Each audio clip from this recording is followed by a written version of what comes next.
It has been said that if there is ever to be such a thing as a true universal language, it will most likely be expressed in the realms of mathematics, geometry, energy patterns, and frequency. Could it be that this language, or at least the foundation of it, already exists here on Earth? Is it possible that over the course of thousands of years, we have been somehow guided in the process of creating this new form of communication? And if so, what type of information will be conveyed through it that could not be expressed any other way? In the search for answers, we must be prepared to trek through both time and space, to open our eyes and minds wide enough to notice compelling coincidences, and to stand back far enough to see if the building blocks of some kind of mathematical, spatial, frequency-based language emerge. But before we begin our journey, we will pause here in the present day to notice some of the ways that we measure and tabulate the world around us. This is an important step, for how we count and measure things can be as revealing as why we count them. First, we will take a look at the way we measure time. For all practical purposes, the smallest unit is 1 second, and we all know it takes 60 seconds to make a minute, and then 60 of these minutes to make an hour. This hour, of course, is the unit by which we divide our days, and these days become months, years, decades, centuries, and so on. Speaking of 60, let's take a moment to notice that all geometry, whether it is 2 or 3 dimensional, is also derived from base 60 mathematics that provide the foundation for a 360-degree circle, which in turn provides us with all the angles and formulas for creating virtually every shape known to humankind. Now let's look at how many cultures from all over the world have chosen to count and group things. Right away, we see that we have been attracted to the number 12. 12 eggs in a dozen, 12 months in a year, 12 inches in a foot, 12 signs of the zodiac. Strangely, whether it's tallying disciples or mythical gods, the number 12 appears often in the telling of our greatest stories about ourselves. And what about distance? Your local town might be measured in meters or other units, but when we talk about measuring our planet, the standards we all use revert back to base 60 units of miles, minutes, or geometrical degrees. Are you noticing the pattern here? We seem to be encountering a lot of 12s and 60s. Are they related? And if so, how? To answer that piece of the puzzle, we must travel roughly 5,000 years back in time to visit the ancient Sumerian culture of Mesopotamia, for here is where our 1260-based math comes from. This counting system, which was invented by the same people who produced the world's first written language, involved counting the knuckles of the 4 long fingers on one hand and then multiplying them by all 5 digits on the other hand. If you do this, you will get a maximum number of 12 knuckles times 5 fingers, which of course totals 60. How these cosmic jumps in language and mathematics occurred so suddenly is open to debate, but it is interesting to note that the ancient Sumerians themselves wrote about being given this information by sky god visitors they called the Anunnaki. Who and what the Anunnaki were is a hotly contested subject, but one thing that cannot be denied is the fact that over 5,000 years ago, a mathematical system was born that incredibly still serves us today.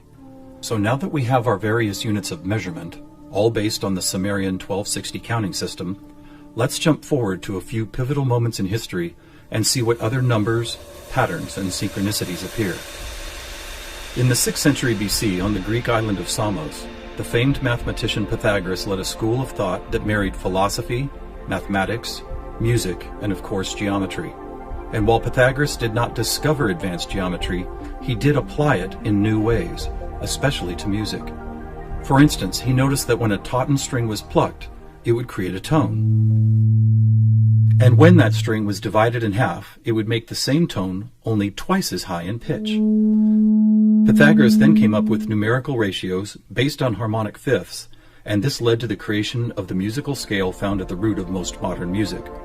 It is important to note that according to Pythagoras, all musical notes were found by using mathematics, and as such were given number values according to their placement in a kind of master grid.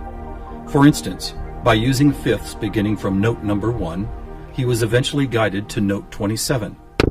And to find the same note twice as high in pitch, he simply kept doubling it to 54, 108, 216, 432, and so on up the scale. If you've ever heard of Pythagorean tuning, you know that the number 432 is quite important. To Pythagoras himself, it probably wouldn't have stood out more than any other in his numerical grid. But in our quest to find a universal language based on mathematics and frequency, this particular note represents a significant piece of coincidental evidence. You see, many ancient musical instruments, from Tibetan bowls to Native American flutes, happen to produce the same tone, a tone that vibrates at 432 cycles per second. That's compelling, but even more intriguing is the fact that Pythagoras was not calculating vibration cycles to find tone 432. It just happens to be the same number. What's more, for decades, most modern musical instruments were also tuned to this same fourth octave A, with a value of 432 cycles. How could this be? Who chose this particular note as the keystone for instrument tuning, and more importantly, why? Here is where a deeper mystery begins to emerge, and to explore it we will need to go back to Pythagoras' other passion, geometry. It is not an exaggeration to say that to Pythagoras and his disciples, geometry and math held a key to the nature of all life everywhere, and maybe it does. Let's look at the first four geometric shapes, the circle, triangle, square, and pentagon. In each of them are angles of degrees that, when added together, always total a specific number relative to that particular shape. For instance, if we take a triangle, the sum total of all three interior angles is always 180. For both the square and circle, it is 360. For a pentagon, it is 540. Now at this moment, let's step back and look at these numbers in a different way, as there seems to be something about them that reaches beyond a simple sum of angles. Did you notice that they happen to be in the same numerical neighborhood as tone 432? What's more, they all add up to 9, just like 432. As an experiment, let's take a look at the numbers found in basic geometric shapes, then apply those numbers as vibration cycles to hear the tones they produce. First, let's listen to what the 180 total degrees contained in a triangle sound like.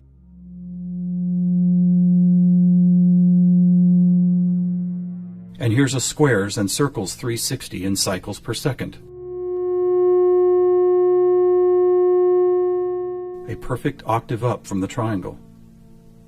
What about the pentagon at 540?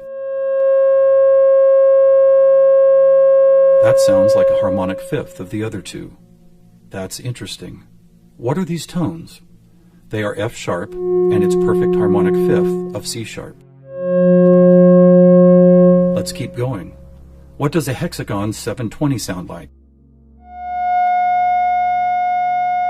Another F sharp. Here's a seven-sided septagon, which totals 900. This is an A sharp, which happens to be the note required to complete an F sharp major chord in perfect three-part harmony.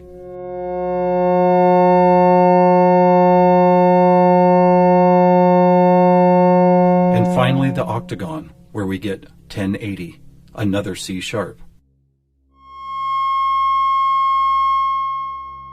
Suddenly, geometry is expressed by tones, and these tones just happen to create the most beautiful form of music, a perfect three-part major chord in the key of F sharp.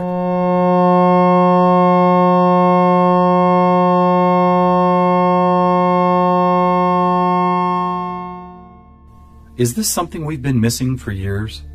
Is it important?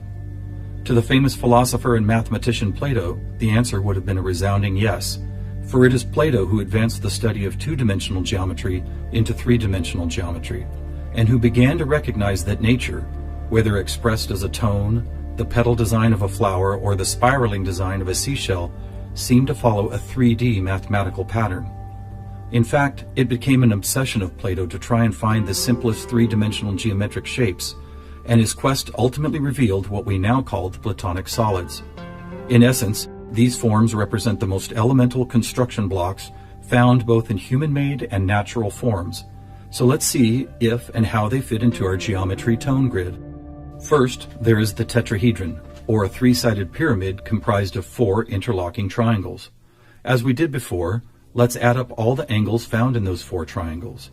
The answer, 720, which we have already seen is the tone F sharp.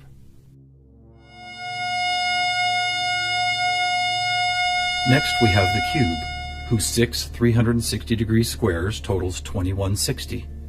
What does it sound like?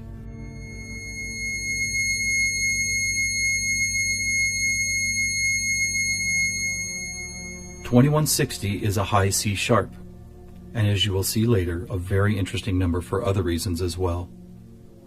Next up is the octahedron. Constructed of 8 triangles, this shape totals 1440, which is another perfect F sharp higher up the scale. The icosahedron is made up of 20 triangles, so the total number of degrees is 3600. As a tone, 3600 vibration cycles create the A sharp needed to complete yet another F sharp major chord that sounds like this.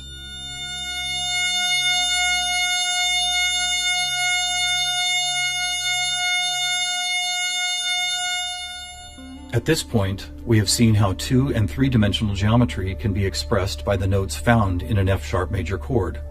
Could this also be true with what is known as sacred geometry? To find out, we will first need to build a design called the germ of life, which, when repeated, goes on to reveal the seed of life, then flower of life pattern found at sacred sites all over the world. First, we start with a circle at 360 degrees, which is the familiar F sharp. We then add our second circle, bringing the total to 720, another F sharp. 3 circles totals 1080, which provides the harmonic fifth of C sharp. 4 circles is 1440, another F sharp. 5 circles totals 1800, or the A sharp needed to once again provide the harmonic third of an F sharp major chord. And finally the 6th circle, which brings the total to 2160, another C sharp. Amazing! It's as if we can now both see and hear the flower of life pattern that has intrigued humankind for thousands of years. So now we have 2-dimensional geometry, 3-dimensional geometry, and even sacred geometry being represented by different variations of an F sharp major chord. How is this not common knowledge? How have we missed this connection? There are actually 3 explanations. 1, for reasons ranging from the mundane to the conspiratorial, musical instruments are no longer tuned to an A vibrating at 432 cycles per second, but rather 440. 2, modern tuning calls for equal temperament, which no longer adheres to Pythagoras' whole number simplicity. And 3, the tuning method required to reveal geometric shapes is based on a mathematical grid rather than mathematical ratios. This grid, if it had a name, would probably be called something like factor 9, because the number 9 is found not only in the sum of every note on the grid, but also as the number required to move up or down the scale. For instance, if we started at note A at 216 cycles, all we would have to do is add or subtract the number 9 to reveal all the other tones in that octave. And it is here, on this incredible factor 9 grid, that we find not just some of our geometric numbers, but all of them. Conversely, modern A440 tuning reveals not one correlation to geometric numbers. Now let's go back for a moment and take a look at one of these numbers, 2160, the number expressed by both the cube and the germ of life pattern. You may have already noticed that without the 0, it is exactly half of our magic 432. That's worth noting, but what is even more intriguing is the way this number keeps showing up in other large-scale measurements. To discover one of these measurements, we will need to jump forward from Plato's time to when the Mayan civilization was flourishing. Roughly 1500 years ago, Mayan stargazers were the most accomplished astronomers the world had ever known. Their concept of cyclical time led to many incredible discoveries: the accurate length of a year, the exact dates of seasonal changes, even the moments when solar and lunar eclipses would occur. But their most amazing discovery was of something known as the precession of the equinox, which makes note of a very slow wobble of Earth's axis. Somehow aware of the fact that this wobble takes 25,920 years to complete, the Mayans called this cycle one great year, with each of its 12 great months requiring 2160 Earth years to complete. And what about this? Did you know that the diameter of our moon, when measured in miles, also happens to total? You guessed it, 2160. Lastly, watch what happens when we apply simple division to this highly synchronous number. 2160 divided by 2 is 1080, the angle sum of the octagon. By 3, 720, the total of the hexagon. By 4, 540, the pentagon. By 5, Are you ready? It's the ketone of 432. And by 6, 360, the number of both the square and circle. All F sharps and C sharps, with our 432A thrown into the mix, as if it were some kind of clue to solving a cosmic riddle. Maybe we should look at this number even more closely. As we've stated, our closest celestial neighbor, the Moon, is 2160 miles across, and 216 is exactly half of 432. What about the other large object in our sky? Were you aware that our Sun is 864,000 miles across? Incredibly, where the Moon's base number sequence is half of 432, the Sun's number sequence is exactly twice 432. And do you know how many seconds there are in a day? 86,400, or 43,200 for the 12 hours of day, and 43,200 for the 12 hours of night. Or try this. Take the 360 degrees found in the circular shape of our Sun and Moon, and then multiply it by the 12 hours of either day or night. The answer, 4320. Or how about this? What is the only whole number that when squared comes to within 0.01% accuracy to measuring the speed of light? 432. What is going on here? We have all these different things: Earth cycles, time and celestial measurements, geometry, sonic frequency, yet they are all represented by the same numbers over and over again. To answer that, we must search for the factor common to all of them, and that common factor is the 5,000-year-old Sumerian 1260 counting system. It is what gave us the inches to a foot, the seconds to a minute, and the 360 degrees in geometry. It's almost as if the sky god visitors, who the Sumerians called the Anunnaki, provided humanity with a counting system that would lead to the discovery of these synchronicities. Could it be that the number 432 really is some kind of cosmic key that unlocks a language of higher understanding? And if so, have these sky visitors ever been back to make sure we don't miss the importance of the 432 matrix? One possible answer can be found in the story of a man named George Van Tassel, a respected aeronautical engineer who believed he was contacted by extraterrestrial beings in the early 1950s. During this encounter, Van Tassel said he was provided with a mathematical formula that could be used for everything from time travel to sound frequency healing, and which he used to build the world-famous Integratron near Joshua Tree, California. What is this formula? It is F equals 1 over T, or frequency equals one particular something divided by the number of time. Well, what if that one something was the biggest one on our planet, the one great year of 25,920 discovered by the Mayans? And what if the number for time was the most logical choice of 60? Suddenly, this mysterious equation is expressed as frequency equals 25,920 divided by 60. Are you ready for the answer? It's 432. Not only the frequency that instruments all of the world have been tuned to for thousands of years, but also the number that reveals the synchronistic nature of life on this planet. Noticing all these coincidences revealed by the 432 matrix and the Sumerian counting system, we must wonder if other ancient cultures were aware of them as well. Just scratching the surface, it would seem that they were. For example, let's take the Sumerian 12 and square it for a total of 144. Right off, we see that it is indeed a number and tone contained within our factor 9 grid. Expanding outward, we find 1440, then 144,000, which is a number that appears all over the world in the most compelling of ways. Take, for instance, the Great Pyramid of Giza. It happens to have been covered with 144,000 smooth white casing stones. To ancient Mayans, 144,000 days was the length of their 394-year Baktun, a time cycle which has just begun again.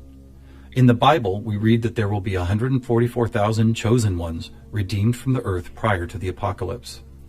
Obviously, number sequences like these have been significant to many different cultures and religious sects, and to one enigmatic group in particular, the Freemasons. Were the earliest Masons, the supposed keepers of sacred information, also aware of the factor 9 grid, the 432 key, and the number 144,000? Their infatuation with the numbers 3 and 13 might be telling.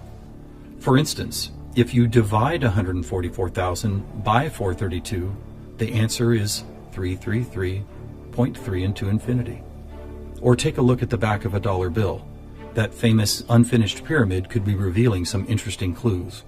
For instance, there are 13 steps climbing the pyramid, and 13 times 33.3 is 432.9. Even the shape of the flat-topped pyramid appears to be made as if someone had drawn 4 dots in a line, then 3 above it, then 2 above that, and then connected those dots to reveal this iconic shape. And of course, let's not forget that the square root of our all-important factor 9 grid is 3 threes. Who else knew about 432? The answer is surprising. In India, large cycles of time are called Kali Yugas, and each one is 432,000 years long. In fact, the number 432 appears so often in sacred structures and myths, from Stonehenge to the pyramids, that author Joseph Campbell could not help but see it as the most important mythological number in history. So what do we have here? What is it that's trying to be expressed by all of these coincidences? One answer is that over the course of history, we have been somehow guided toward both the subconscious creation and eventual conscious recognition of a grand pattern based on frequency, mathematics, time, space, and geometry. Quite possibly, these synchronistic numbers, shapes, and tones represent the building blocks of a language that we do not yet fully understand, but could turn out to be the most important language we will ever learn. How will we use it? Who will we be conversing with? Time will tell. Thousands of years ago, from locations all over the globe, various prophets, shamans, and seers described an era when humanity would make some kind of cosmic leap into a next level of consciousness. Here, at the dawning of the age of Aquarius and the start of a new Mayan Baktun cycle, maybe it's happening.